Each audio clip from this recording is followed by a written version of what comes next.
Hello, this is Mike McMaster of the Wood County Museum. If you grew up in Wood County, you might recognize that building as the Old County Home. And today we start a new series called The Odds and Ends of Wood County. I have been driving in Wood County and many other counties for over 21 years. And in that time, I have seen many different historical objects and strange roadside attractions. And this is that story. Now, today's story is about the Miltonville, and Miltonville is on State Route 65, just west of the Waterville Bridge. Now, Miltonville was surveyed in 1835 by Hiram Davis. And what didn't Hiram Davis do? There is his signature of the survey, and he was at one time the surveyor of Wood County. And he surveyed West Millgrove and Weston and the what is left of the Digby Road and Royalton. He is my favorite 1830s surveyor. Now, Miltonville sat and was surveyed on the river tracks 46 and 47 in what is today Middleton Township. It was surveyed for William Fowler and G.W. Baird. About half a mile below the town was Granger Island. And Guy Nearing took the contract to build a dam and a sawmill from just below Miltonville to Granger Island. And Guy Nearing had an interesting business model. He took the contract, he contracted workers, and he also got a license to open and run a tavern in the town of Miltonville while they were building it.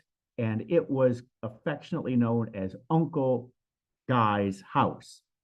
Now, he took, oh, there we go. Now, Miltonville sits today. It is a town that is no longer there. There is Granger Island. You can see where Miltonville was. Now, the sawmill on the island was very beneficial to the pioneers of early Wood County. One settler wrote that before that mill on the island was built near Miltonville, the settlers could only get cut lumber delivered most likely by ship to Perrysburg from Monroe, Michigan. Other than that, they had no cut lumber. This mill was probably like this picture, an early type of reciprocating sawmill, and probably one that could be taken apart in the winter. The dam did not cross the entire Maumee River, but most likely from the Wood County side, just a short way to the island, and it didn't need a lot of water to run that sluice, to run that water wheel. So it was not a great dam.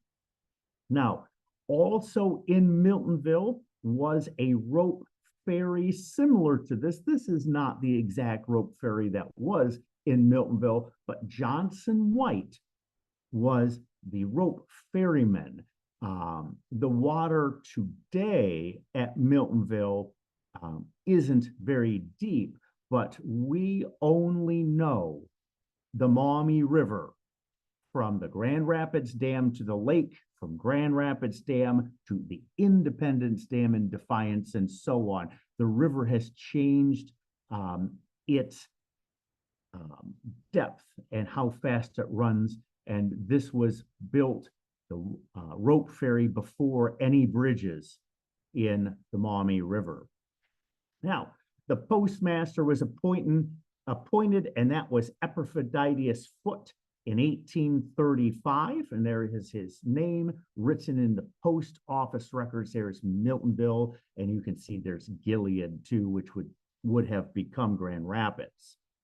Now, in 1851, the Dayton and Michigan Railroad bypassed that small town, that red line. It would have bypassed Miltonville and gone straight to Perrysburg. In 1887, the bridge at Waterville was built, and the rope ferry was no longer needed. There were other sawmills along the Maumee and in Wood County, steam sawmills, and the post office in Miltonville was discontinued in 1851.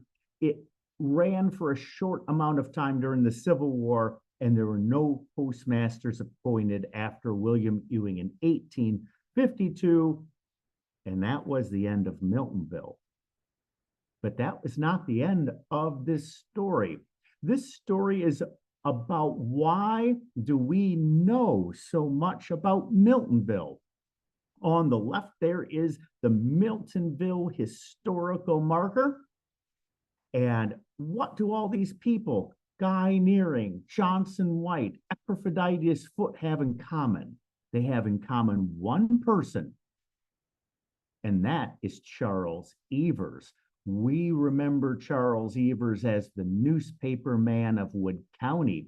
His parents were married and lived in Miltonville.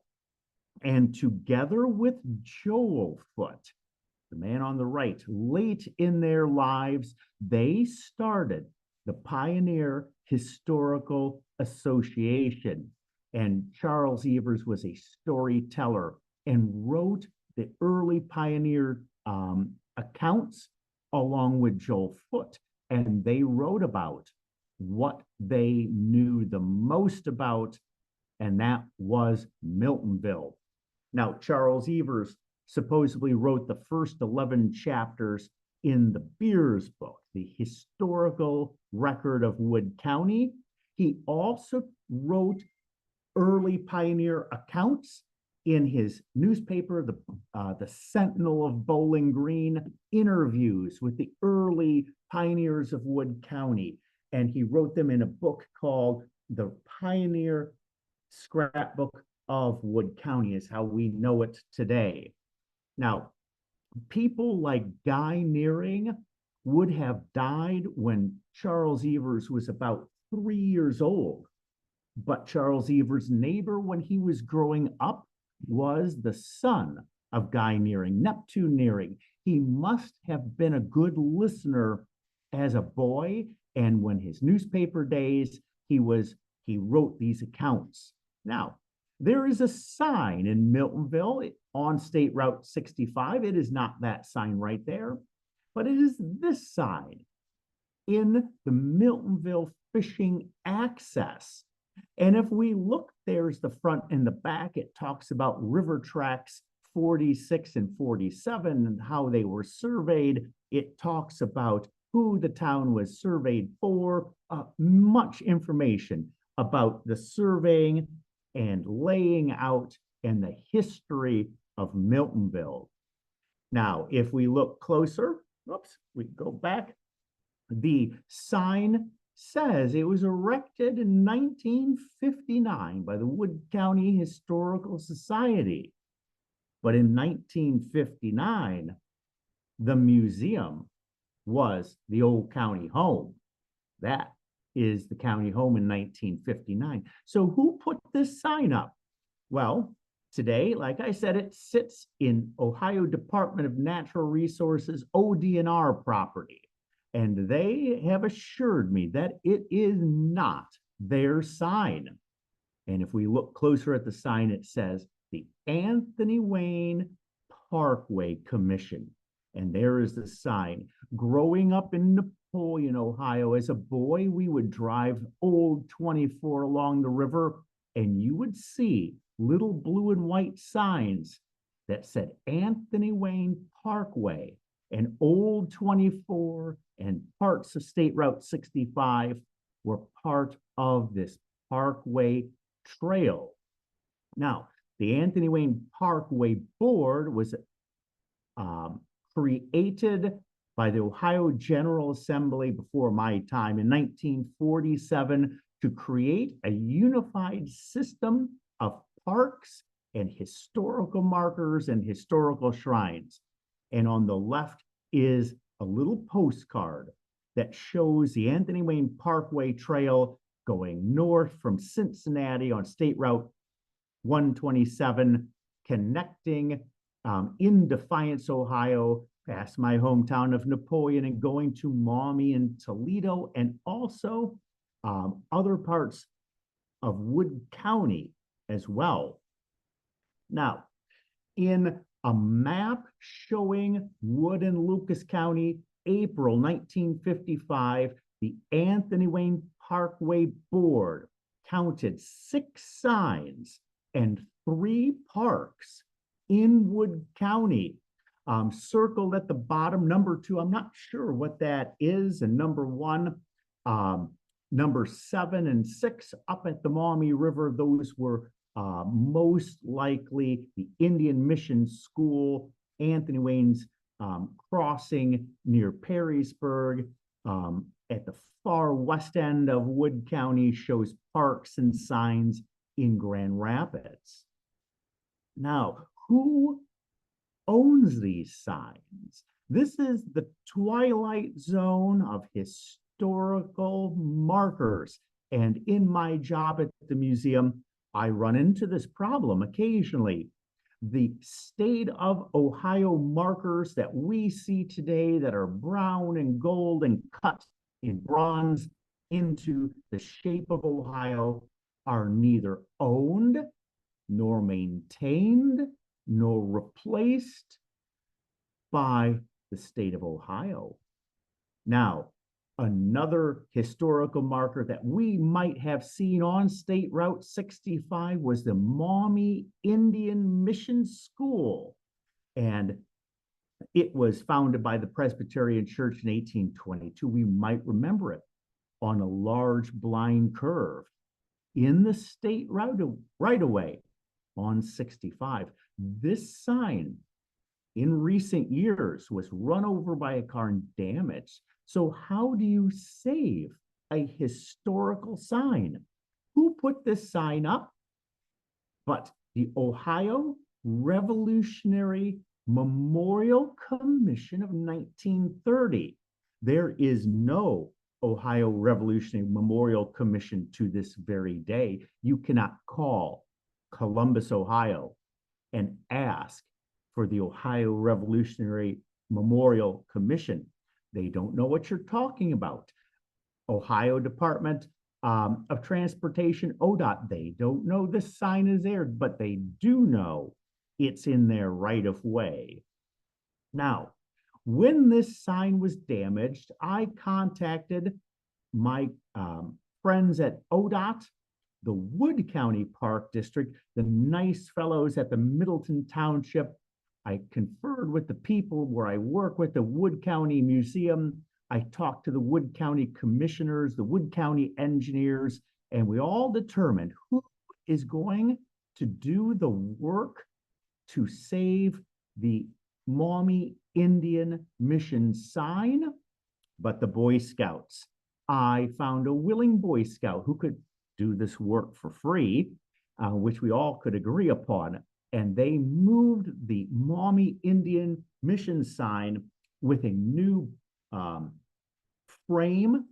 It today sits at Otsego Park, which is near enough the Indian Mission, and also where people can safely stop and read that sign. Where the Maumee Indian Mission sign was on State Route 65 was not the original location of this sign, nor in my research where the Maumee Indian Mission School was. So that sign had already been moved from its original location. Today, it is a park where people can enjoy it, walk up to the sign, they can touch the sign, they can take pictures of the sign in safety. Now, this is the end of historical markers on State Route 65, but it is not the end of the Miltonville story. Like I said, I know so much about Miltonville because men in their late age, Charles Evers and Joel Foote, wrote the history of Wood County. And they wrote about what they knew and what they heard growing up and what they knew and the people they knew and the stories they were passed down to them were about Miltonville. So that is the last slide of this program. We know about Miltonville. We know about the sawmill there. We know about some of the people there. We know about Miltonville's demise, but there are so many other Miltonville stories to tell because men from Miltonville who wrote the history of Wood County wrote upon it. Thank you for listening in. And next program will be the odds and ends of Wood County, Part 2.